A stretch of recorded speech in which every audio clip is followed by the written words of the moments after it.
6월 7일이 묵주기도의 복되신 동정 마리아, 묵주기도의 복되신 동정 마리아 기념일입니다. 그래서 이 기도에 관한 얘기를 조금 연결을 시켜서 얘기한다면, 오늘 이 묵주기도의 복되신 동정 마리아, 저도 하도 길어서 잘 안 외워지는 거라 자꾸 책을 보고 있는데, 원래는 승리의 성모 축일이었습니다. 옛날에는 승리, 전쟁에서 이기게 해준 성모님을 기리는 축일. 그게 무슨 전쟁이냐? 레판토 전쟁이라고 했습니다. 자, 따라합니다. 레판토. 레판토라는 바다가 어디에 있냐 하면 코린토, 지금 그리스 여기 이제 아테네가 있으면 아테네에서 쭉 내려가면 코린토가 있는데, 이게 옛날에는 쭉 나와 있는 반도였는데 여기를 잘라서 지금은 운하를 만들었어요. 이게 코린토 운하라고 하는데, 뭐 우리나라 운하하고는 비교도 안 됩니다. 깊이가 한 300~400m 되지 않을까 싶은데 엄청나게 깊은 쑥 빠져있는 반도라 여기를 자릅니다. 그래서 이제 요리로 통과하니까 시간을 많이 절약하는 거죠. 그래서 코린토인데 여기는 아테네, 여기는 코린토. 그 바로 앞에 바다가 레판토입니다. 이 앞에 그리스 코린토 앞에 있는 바다. 누구랑 싸웠는가? 오스만 투르크라고 이슬람이 이제 세력이 세져가지고 시칠리아 섬을 공격해서 그걸 삼켰어요. 그러니까 이쪽 서양 쪽에서는 그 시칠리아 섬도 먹혔지. 이제 이 그리스를 통과하기 시작하면 바로 그 옆에가 이태리입니다. 로마입니다. 이태리. 그리고 그 옆에 스페인 붙어 있고. 그러니까 유럽이 망하느냐 사느냐 죽느냐의 전쟁이었고, 유럽 쪽에서는. 그러니까 그리스도교 유럽보다는 그리스도교하고 이슬람교의 전쟁이었다, 그렇게 생각하면 됩니다. 그래서 이제 이슬람들이 너무 강력한 군대를 갖고 엄청난 이제 해군력을 키워서 배를 저어서 이쪽으로 넘어오기 시작했습니다. 근데 참 배를 젓는 노예라고 하거든요. 이제 배를 저어서 서로 전쟁을 배끼리 붙여서 싸움을 하고. 그런데 그 노예들의 대부분이 그리스도교 신자입니다. 그러니까 전쟁에 잡힌 포로인 그리스도교 신자를 이슬람 자기들 노예로 삼아서 전쟁을, 어차피 화살바지입니다. 그러니까 죽으면 죽고 말면 말고. 그리고 이제 배를 붙이면 그 위에 이제 올라와서 배 위에 올라서 전쟁하는 사람들은 이슬람 사람들이고, 우리 이제 그리스도교는 연합군입니다. 이제 로마 신성 제국을 중심으로 해서 베네치아, 그리고 스페인, 지금으로 얘기하면 에스파니아, 스페인, 에스파니아하고 연합군이 이제 맞서게 되었는데, 군사력으로는 훨씬 적었어요. 숫자가. 우리 이제 이쪽 그리스도교 연합군이 적고, 저쪽 이슬람 오스만 투르크 제국 군대가 월등히 많고, 배도 많고 사람도 많고 사기도 충천해 있고. 근데 이제 막상 전쟁이 붙게 이 전후에 우리 그리스도교, 이거는 또 연합군이잖아요. 저쪽은 단일 군대라면 여기는 연합군이니까 구심점이 없었던 거죠. 지휘관은 있다 하지만. 그래서 약간 두려워하고, 저쪽이 워낙 또 강하게 나오니까, 열세니까, 우리가 숫자도 적으니까 분위기가 전쟁도 하기 전에 상당히 침울하고 가라앉아 있는 분위기였습니다.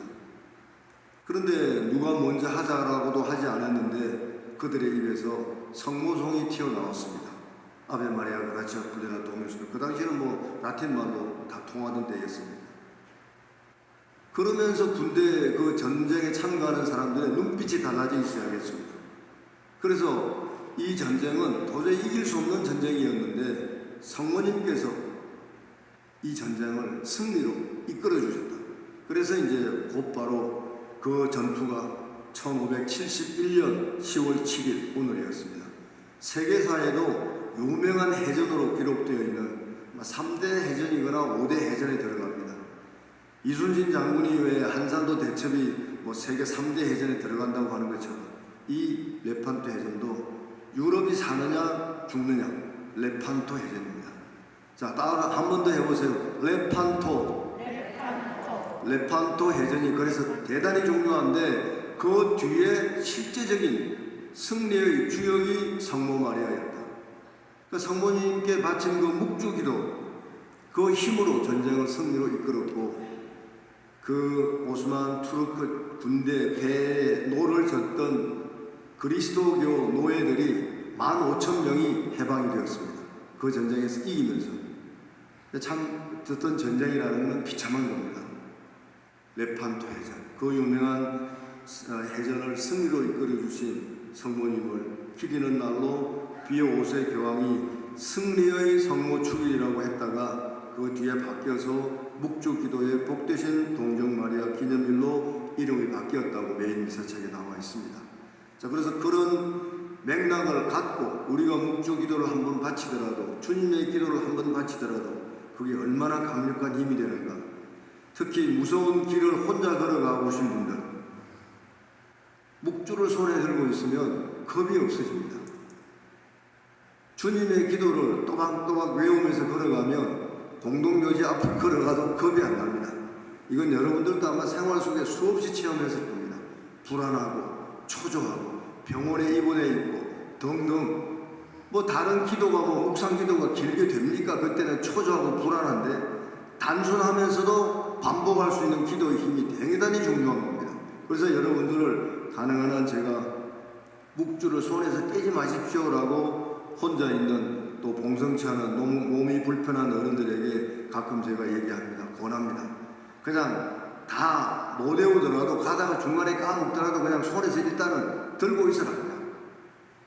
화상일 같아도 가능하면 들고 가고 까먹을 것 같으면 표시해 놓고 가서 다시 거기서부터 하고 어떻든 간에 우리의 어떤 그런 마음의 중심이 있는 것과 없는 것은 엄청난 차이가 있다는 것입니다.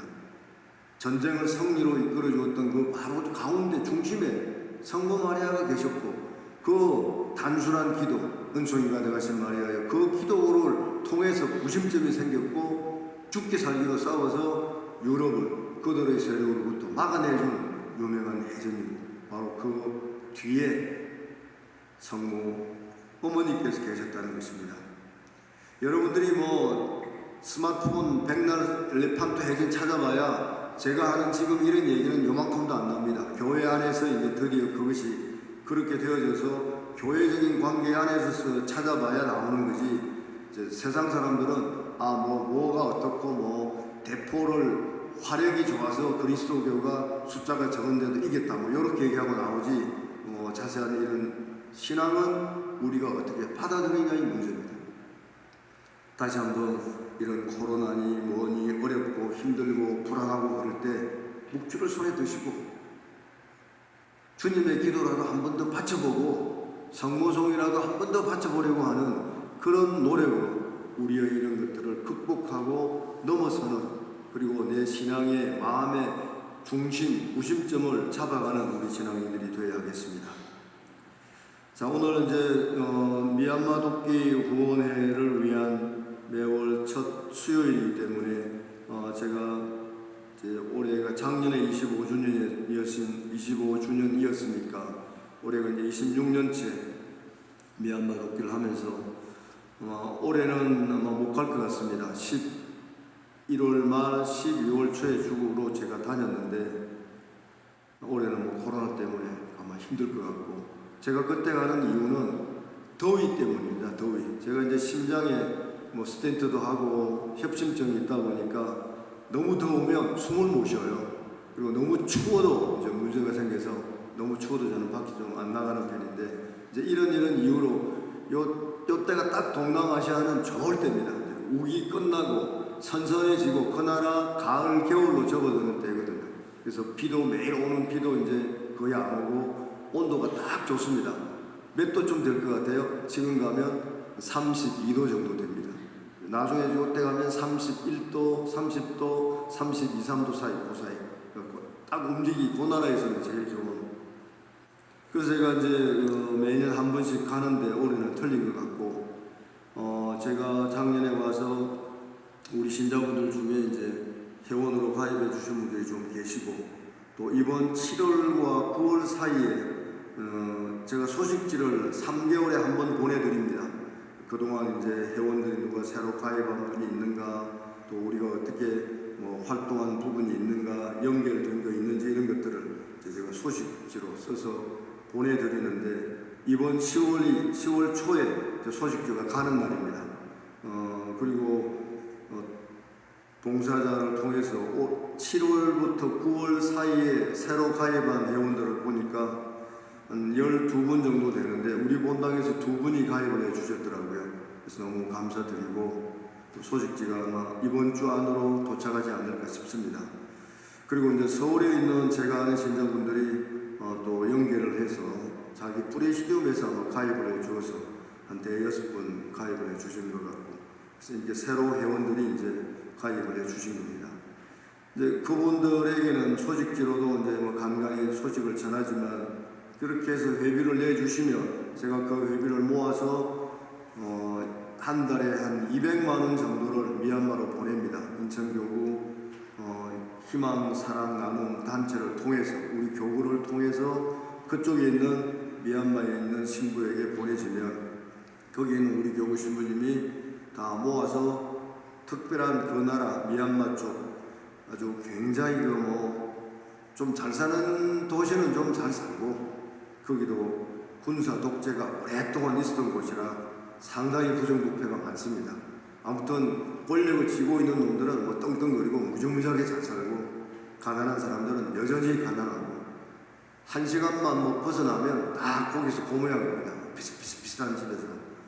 그래서 그 지역을 전국적으로 이제 나누어서 지원을 하고 있는데, 저는 이제 한국에서 시작은 내가 했지만 관리는 그쪽에 가 있는 신부가 주로 하기 때문에, 꼭 요곳 몇 군데는 반드시 신부가 바뀌더라도 지원을 꼭 하라고 제가 옵션을 걸어 놓았고, 그런 지역은 매년 이제 제가 한 번씩 둘러보고 오는 거고, 그 신부가 판단해서 이제 돈을 좀 어떻게 쓴다, 그렇게 생각하면 이제 일단 잘랐다가 또 다시 그쪽에서 잘하면 또 지원하고, 이런 방식으로 이제 제가 미얀마로 개원회 쪽에서 하는 거는 한 7군데에서 8군데를 지원하고 있고, 이제 거기 신부는 다른 지원단체까지 모아서 한 10군데 정도 지원을 하고 있더라고요. 그러니까 이제 아무쪼록 우리들이 별 것 아니지만 작지만 보내주면, 제가 그래도 200만 원이면 적은 돈은 아닙니다. 거기서는 그 돈을 어떤 데는 한 20만 원 정도,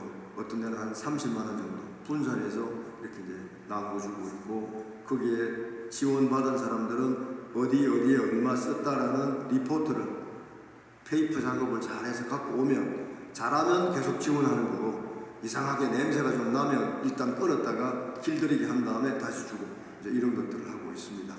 아무쪼록 함께 해주신, 마음 써주신 여러분에게 감사드리고, 우리가 또 이웃 사랑을 실천을 또 믿을 만한 곳을 통해서 규칙적으로 작지만 함께하면 큰 힘이 되는 것입니다.